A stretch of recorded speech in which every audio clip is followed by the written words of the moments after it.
नमस्कार, जय हिंद दोस्तों। स्वागत है आपका आपके अपने YouTube channel government job helper पर। आज हम मूल विधि के दहेज प्रतिषेध अधिनियम 1961 की पहली क्लास का रिवीजन करेंगे और बहुत छोटी वीडियो फास्ट करेंगे। देखिए कितनी जल्दी करते हैं। हम आपको बता देंगे दहेज प्रतिषेध अधिनियम 1961 आया, जिसे डाउरी प्रोहिबिशन एक्ट 1961 कहते हैं। ये दहेज प्रतिषेध अधिनियम 1961 में आया है। ये यहाँ पर फर्स्ट रिवीजन है क्लास का। ठीक है, तो दहेज प्रतिषेध अधिनियम 1961 आया है, जिसका सॉरी यहाँ से जैसे दहेज प्रतिषेध अधिनियम 1961 आया है, जिसमें डेट दी गई है। जिसमें सबसे पहले हम डेट जानते हैं कि दो डेट होती हैं, किसी भी अधिनियम आने की दो डेट होती हैं। उसमें एक होती है अधिनियमित कब हुई वो डेट, और यानी लागू कब हुए, किस डेट को वो लागू हुआ जो भी अधिनियम आया है, और किस डेट को वो अधिनियमित हुआ। अधिनियमित यानी राष्ट्रपति जिस दिन साइन करते हैं तब से वो कानून बन जाता है। तो अधिनियमित की डेट है दहेज प्रतिषेध अधिनियम की, जिस दिन वो पारित हुआ था वो 20 मई 1961 20 मई 1961 को पारित हुआ था। और जो लागू हुआ था संपूर्ण भारत में वो 1 जुलाई 1961 में लागू हुआ था। 1 जुलाई 1961 को लागू हुआ था। अब इसमें सबसे पहले बताऊँ कि इसमें कोई तो धारा नहीं है, इसमें कोई भी धारा नहीं है, कोई भी अध्याय नहीं है। इसमें धारा 10 हैं, कोई अध्याय नहीं है, कोई अनुसूची नहीं है, सिर्फ 10 धाराएं हैं। क्योंकि ये छोटा एक्ट है, इसमें 10 धाराएं दी हुई हैं। 10 धाराएं, छोटा एक्ट है तो इसमें 10 धाराएं, कोई अध्याय नहीं है, कोई अनुसूची नहीं है। हम धारा पे एक जानते हैं। धारा 1 में बताया है कि संक्षिप्त नाम, सेक्शन 1 में संक्षिप्त नाम यानी इसका संक्षिप्त नाम बताया है,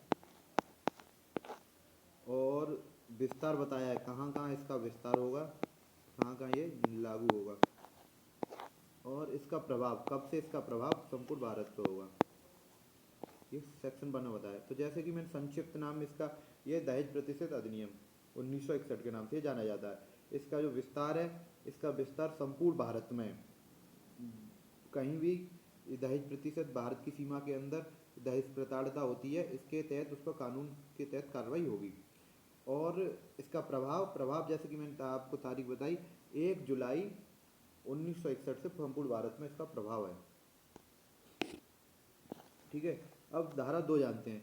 धारा 2 बोलती है कि दहेज की परिभाषा, सेक्शन 2 में दहेज की परिभाषा है कि दहेज क्या है, क्या क्या दहेज माना जाएगा। मैं बहुत शॉर्ट में आपको बताऊंगा, उसके बाद आप उससे खुद अंदाज लगा लेंगे। आप एक बार समझेंगे, रटने की ज़रूरत नहीं है, आप खुद उससे अंदाज लगाएंगे जब भी ऑप्शन कैसे भी बनेगा कि दहेज क्या हो सकता है। ठीक है, तो मैं आपको बता दूं, संपत्ति या मूल्यवान प्रतिभूति, ऐसी वैल्यूएबल सिक्योरिटी, ऐसी कुछ भी, कोई भी संपत्ति या कोई मूल्यवान सिक्योरिटी है वैल्यूएबल, तो वो दहेज के अंतर्गत आएगी। कैसे कि जैसे कि मूल्यवान कुछ भी हो सकता है, डॉक्यूमेंट भी हो सकता है, किसी भी तरह का कोई डॉक्यूमेंट मूल्यवान है, या कोई एफडी हो सकती है। संपत्ति में कोई मकान, प्लॉट, दुकान, रुपया, सोना, चांदी, वाहन आदि हो सकता है। ठीक है, तो ये दहेज के अंतर्गत आएगी। मगर कब और कैसे आएगी, चीज़ें तो सबके पास है, मगर ये कब, कैसे, किस लेन देन पर किस तरीके से आएगी। सबसे पहली बात, आपको एक बात ये याद रखनी है कि दहेज में मांग होना बहुत ज़रूरी है। यदि मांग नहीं है तो वो दहेज नहीं है, यदि वहाँ पे मांग हो रही है तो वो दहेज है। तो दहेज में सबसे पहले कब आएगी, विवाह या शादी के समय, या विवाह या शादी के पहले, या विवाह या शादी के बाद कोई भी किसी भी पक्ष के द्वारा किसी भी पक्ष से मांग होती है, या मांग देने का करार होता है, लेने या देने की बात होती है, लेने या देने का करार भी होता है, तो वो दहेज के अंतर्गत आता है। जैसे कि, और वो मांग डायरेक्ट इनडायरेक्ट कैसी भी हो सकती है, जैसे प्रत्यक्ष भी हो सकती है, ठीक है, और अप्रत्यक्ष भी होती सकती है। यानी जैसे कि मैं आपको बता दूं, एक आजकल देखते हैं शादियों में बिचौलिया होते हैं, शुरू से होते हुए आए हैं। तो जो प्रत्यक्ष यानी जो वर पक्ष है वो बता दे कि इतनी मांग है और हमें ये चाहिए और शादी कर देना आप बच्चे से। तो वो तो प्रत्यक्ष मांग हो गई, चलो वो डायरेक्ट मांग हो गई, वो भी गुनहगार है। एक अप्रत्यक्ष मांग, अपने मुंह से कुछ नहीं मांगा जाए, किसी और के मुंह से, या तो बिचौलिया से कहलवा दिया, या किसी अन्य रिश्तेदार से, या किसी किसी लड़के से, किसी से भी तरीके से अपनी मांग दूसरे पक्ष के द्वारा वधु पक्ष के पास पहुंचा दी जाए, तो वो भी अप्रत्यक्ष तरीके से भी मांग जो होगी वो भी गलत है, वो भी दहेज प्रतिशत अधिनियम के तहत आएगा। किसको लेना या देना ये निश्चित नहीं है, इसमें सिर्फ ये है वर पक्ष वधु पक्ष से मांग करे या वधु पक्ष वर पक्ष से मांग करे। कि विवाह का एक पक्षकार दूसरे पक्षकार को किसी पक्ष के माता पिता का, अन्य कोई भी हो सकता है, कैसे भी कोई मांग करे वो आएगा। दहेज लेना भी दंड है और दहेज देना भी गुनाह है। लेना देना दोनों गुनाह है, ना तो ले सकते आप ना दे सकते, तो दोनों ही गुनहगार होते हैं, लेने वाला भी देने वाला भी। जिसकी अगर परिभाषा मैं आपको एक तरीके से एक लाइन में बोलूँ तो परिभाषा में आप समझेंगे, दहेज ऐसी संपत्ति है, दहेज ऐसी संपत्ति है जो विवाह के पहले, या जैसे ये विवाह है इससे पहले ली जा रही है, या विवाह के समय ली जा रही है, या विवाह के बाद एक पक्षकार दूसरे पक्षकार के या एक पक्ष के माता पिता या अन्य व्यक्ति द्वारा, कोई प्रत्यक्ष या अप्रत्यक्ष, जैसे मैंने आपको बताया, दूसरे पक्ष के माता पिता के द्वारा ये लेन देन किया जाता है या लेन देन का करार किया जाता है, तो वो दहेज में आएगा और उसके तहत सजा है। तो इसमें अपवाद क्या है, अपवाद हम इतना जानेंगे, जो मेहर होता है वो दहेज नहीं। जैसे मेहर आप लोग जानते होंगे, मेहर होता है कि शादी के समय वर के पिता वधु को जो राशि दी जाती है वो मेहर होता है, वो दहेज नहीं है। यानी शादी के समय जो वर है उसके जो पिताजी हैं वो वधु को जो राशि देंगे, मेहर, मेहर कहलाती है, मेहर कहलाती है, ये दहेज में नहीं आएगा। ये इसमें वो अपनी स्वेच्छा से देंगे, ये दहेज नहीं कहलाएगा। ठीक है। एक केस हुआ था हरवंश सिंह बनाम गुरु शरण कौर, ये हुआ था 1989 में। हरवंश सिंह बनाम वर्जित गुरु शरण कौर, गुरु शरण कौर, ये बहुत इंपॉर्टेंट केस है, आप इसे याद कर लेना। ठीक है, गुरु शरण कौर, ये हुआ था 1989 में। ये पूछ लिया जाता है दहेज के संबंधित, तो 1989 में हुआ था। इसमें क्या था कि इसमें बोला गया था कि जो मांग है, यदि मांग है तो वो दहेज है, नहीं तो नहीं है। इसमें बोला गया था जहाँ लगातार दहेज की मांग हो रही हो वहाँ हर मांग एक अपराध होगी। इस केस में बोला गया था जहाँ पर लगातार दहेज की मांग हो रही हो तो जितनी मांगें हैं वो सारी, हर एक मांग अपराध मानी जाएगी, और दहेज होने के लिए मांग होना जरूरी है, ये इसमें बोला गया था। ठीक है, ये हमने धारा 2 जानी। अब जानते हैं धारा 3। धारा 3 में क्या है, इसका दंड बताया गया है। धारा 3 में इसका दंड बताया गया है कि सेक्शन 3 धारा 3 में दहेज लेने या देने के लिए पेनल्टी, जिसे शास्ति बोलते हैं, दंड, पनिशमेंट। इस कानून के लागू होने के बाद यदि कोई दहेज लेगा या देगा, दुष्प्रेरित करेगा, उकसाएगा किसी को, तो वो इसके तहत गुनहगार होगा, अपराधी होगा। तो इसमें सजा क्या है, दंड क्या है? दंड यह है कि दहेज में कम से कम मिनिमम 5 साल की जेल है।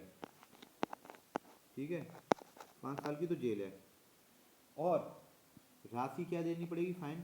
फाइन में कम से कम 15,000 रुपये तो जुर्माना है।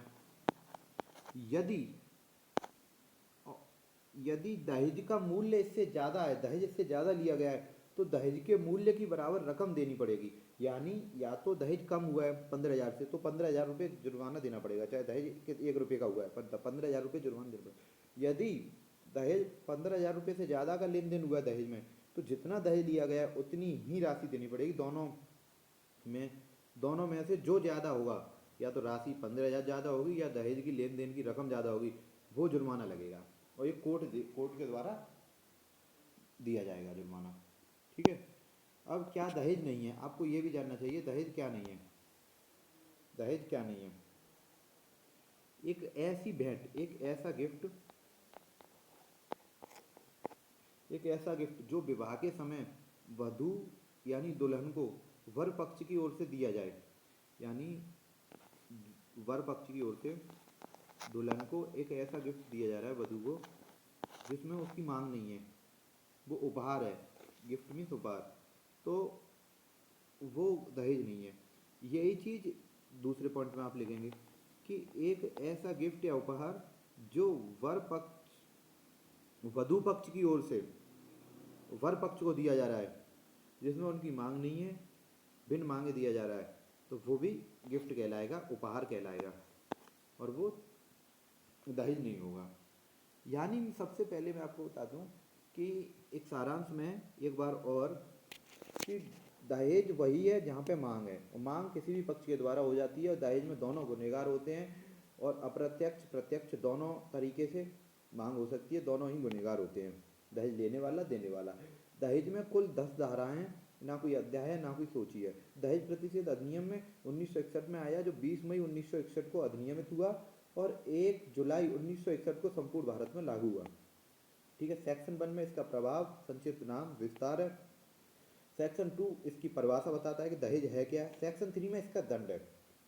दहेज का मिनिमम दंड कम से कम जो बताया गया है 5 साल की जेल है, और उसमें जो राशि जुर्माना देना पड़ेगा वो 15,000 रुपये या दहेज के बराबर की रकम, यानी कि दोनों में से जो ज़्यादा होगा वो देना पड़ेगा। आज हम इतना ही रिवीजन करेंगे, कल फिर एक नई वीडियो के साथ आगे का जानेंगे। तब तक के लिए आप आगे और पढ़ते रहिए। मूल विधि संविधान का रिवीजन हम यहाँ से कराते रहेंगे। चैनल पर नए हैं, सब्सक्राइब कर लीजिए, जुड़ जाइए। और PYQ आपको सभी टॉपिक के, मैथ, रीजनिंग, हिंदी, GS, मूल विधि, संविधान, UPG के, साहित्य के हिंदी में से, ऐसे सब के एक एक टॉपिक का PYQ आपको करना है तो चैनल पे आप जरूर जुड़ जाएं, क्योंकि उसकी वीडियो डेली एक टॉपिक पे आती है, जो भी PYQ उस टॉपिक से संबंधित आए हैं। तो आप अपना पढ़ के आएँ, यहाँ पे हमारे साथ रिवीजन करें और वहाँ पे उसकी प्रैक्टिस कर लें। ठीक है। फिर मिलेंगे एक नई वीडियो के साथ। आपका कोई सुझाव हो तो कमेंट में बताएं, हम सुधार करेंगे। तब तक के लिए हंसते रहिए, मुस्कुराते रहिए। जय हिंद, जय भारत, जय माँ सरस्वती।